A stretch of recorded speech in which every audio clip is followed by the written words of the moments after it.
Hey guys, it's Elena, and I wanted to show you today how I made this beach themed artwork in Procreate on my iPad. And I actually started with a photo for this piece, which I found on unsplash.com, and they actually have an app, which I'm using here. And these photos are free for commercial use, so I'll go ahead and put a link down below because I think this is a great resource. And it makes sure that you don't violate any copyright when you use these photos. So I chose a beach photo, and I'm going to go ahead and drop it into my document by going to Settings, Add, Insert a Photo, and then from my photos I'm just selecting that beach photo. And then I just went ahead and rotated it, and for some reason it duplicated. I'm not really sure why that happened, but anyway, I've rotated it and just put it where I wanted it. And I'm going to try to make a painting that looks something like that. And I just went ahead and deleted the duplicated one down there.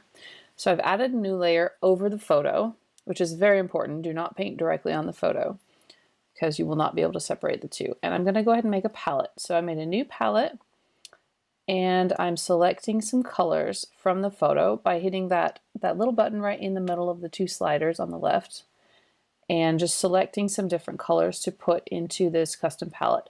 And I actually figured out after making this video that you can actually do this in Procreate 5X. You can just drag a photo directly into your color palettes and it will auto-generate a color palette. However, I do like doing it this way still for some purposes, because the palette that I was able to generate from this photo wasn't exactly the colors that I wanted. So I'm happy that I went ahead and did it this way, but there are other ways of doing this, so I'll do that in another tutorial for you guys. But anyway, so now I've got this palette of the colors I want to use from this photo.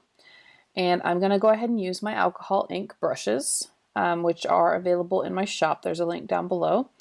And I'm going to choose the color changing number 4, and making sure that I'm in my own layer, and I've turned down the opacity of that photo just a little bit so I can see what I'm doing. And I'm just going to go ahead and start laying down a little bit of color to get the general shape onto the page. So I'm not really looking at brush strokes right now, or how it actually looks.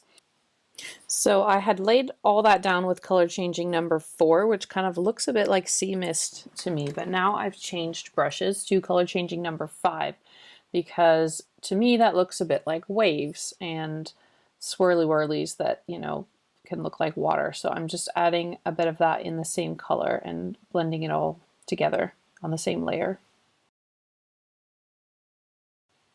So now I've added a new layer that I'm going to put underneath of the one that I just made.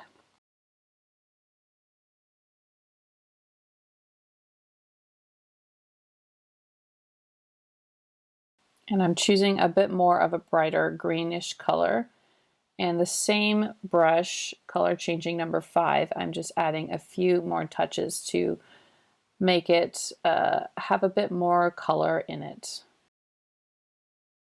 And now I've chosen the smoky brush in that same greenish color, and I'm adding some more touches with this.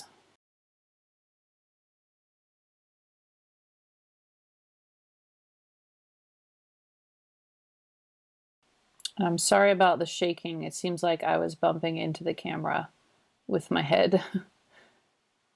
I can get in the zone sometimes, and then I just forget the camera is even there.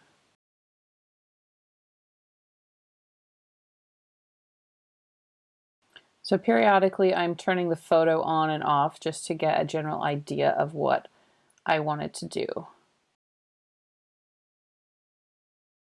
So adding a new layer and selecting the sand color this time. And now I'm just going to go ahead and add the sand.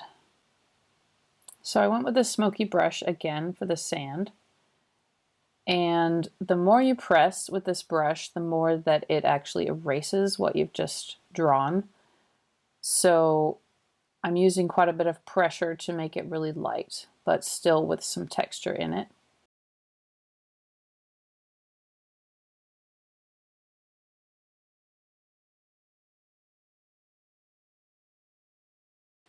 So now I'm going to go ahead and choose the spray blender and add some texture to the sandy area with the spray blender.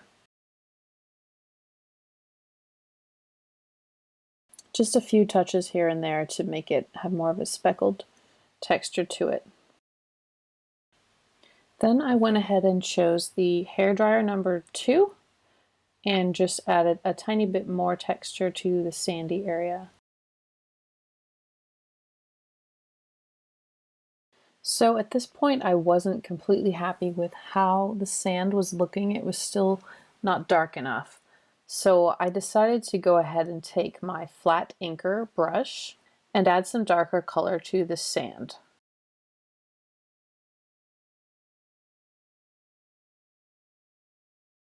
So I went ahead and I laid that down with my flat inker brush, and then I chose my heavy bleed blender brush, and I made that pretty big, and then I just went ahead and blended the edges outward. So you can see that with this piece I pretty much laid down a texture and then I basically destroyed it and just followed that pattern multiple times. But that is kind of how it goes with regular fluid art as well. You just kind of go with the flow, and so that's what I did here. So I kind of figured out that that layer was on top of the others and it needed to be below, so I went ahead and put it below the beach, the water layer. So again, I chose the spray blender and did a bit more blending on the sand layer with the spray blender.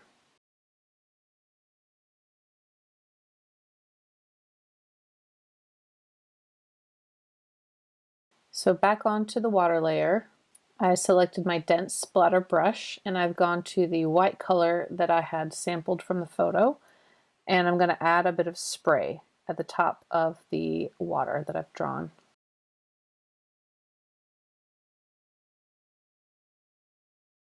And I chose color changing number 2, still in the white color, to add some foam as well.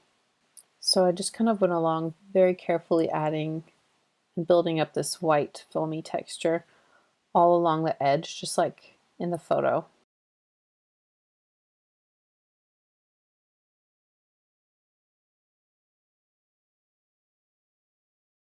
And then I went with color changing number 4 just to add a little bit of white foamy texture as well on the bottom edge of this to sort of make it blend with the blue and green that I had already laid down, so it wasn't such a stark contrast between the white and the blue-green colors.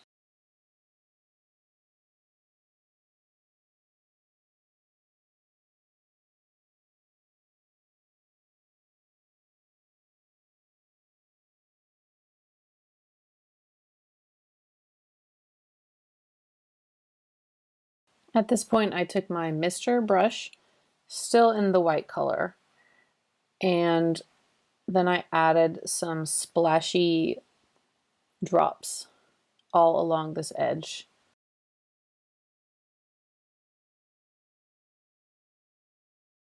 I had to fiddle with the sizing a little bit and with the pressure in order to get it just how I wanted.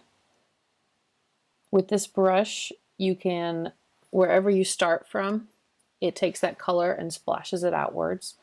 So I did it a few times on the white and also on the blue-green areas, being careful with the pressure and just experimenting until it looked how I wanted it to. I like to use this brush outside of the canvas sometimes, because then there's not any specific point that you can see where I've used it. It just has a bit of a splashing effect on the rest of the painting.